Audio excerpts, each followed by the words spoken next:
السلام عليكم، كي دايرين؟ لاباس عليكم؟ كلشي مزيان. اليوم غنحضروا معكم العسل بطريقه سهله بالقالب ديال السكر باش نحضروا المعسلات رمضان.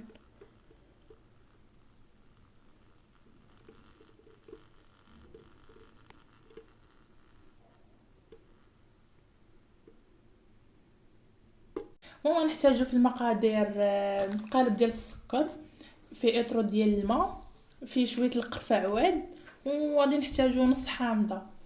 ودابا غادي نهرس القالب ديال السكر ونرجع معكم.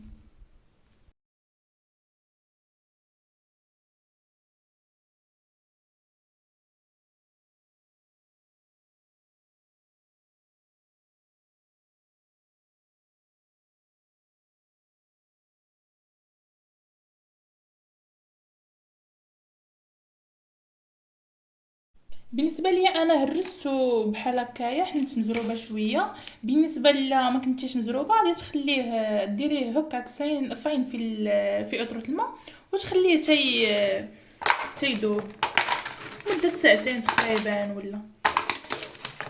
دابا غادي ندير هاد الشكل الكوكوط.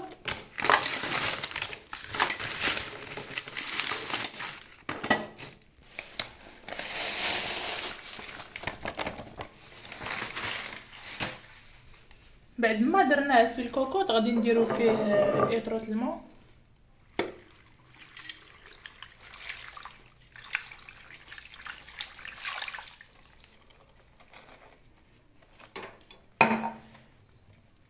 غادي نزيدو عليه قرفه عواد شويه صافي. نردوه فوق البوطه تكون مهيله شويه، ما تكونش مجاده. غادي نقطعو الحامض رونديلات صافي ونزيدو على السكر ديالنا.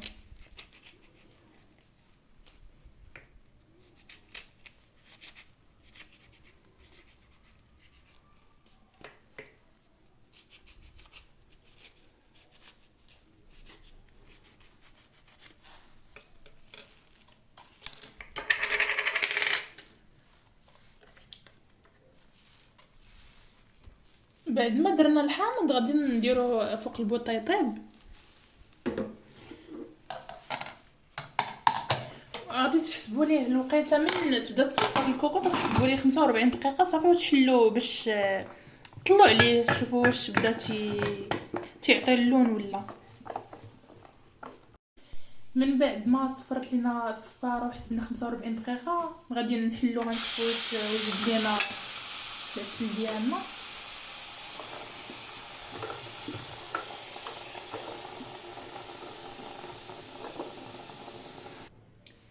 دابا غادي نحلو نشوفوا واش طاب.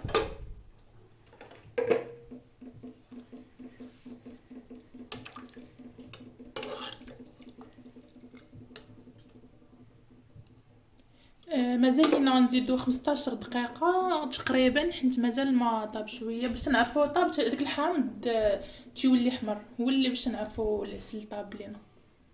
من بعد ما زدنا ديك 15 دقيقه غنحلو الكوكوط.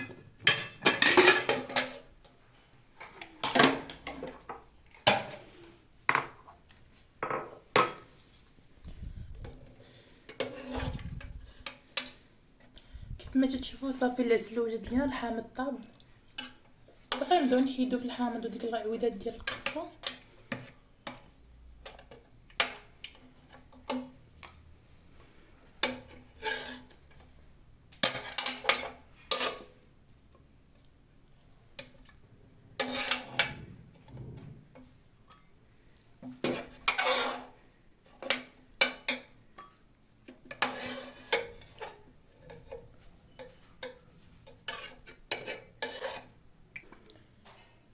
كيف ما تشوفوا ولا اللون ديالو في بهذا الشكل باش تعرفوا طاب. دابا واخا تيبان لكم هكا ما عاقدش، غير تيبرد تيولي عاقد، يبرد شويه. من بعد ما خليته ليله كامله غادي نحل عليه. كيف ما تشوفوا هذا هو القوام ديالو، عقاد لينا. وما تنساوش الى وصلتوا حتى لهنايا ديروا جيموا الاشتراك باش يوصلكم الجديد.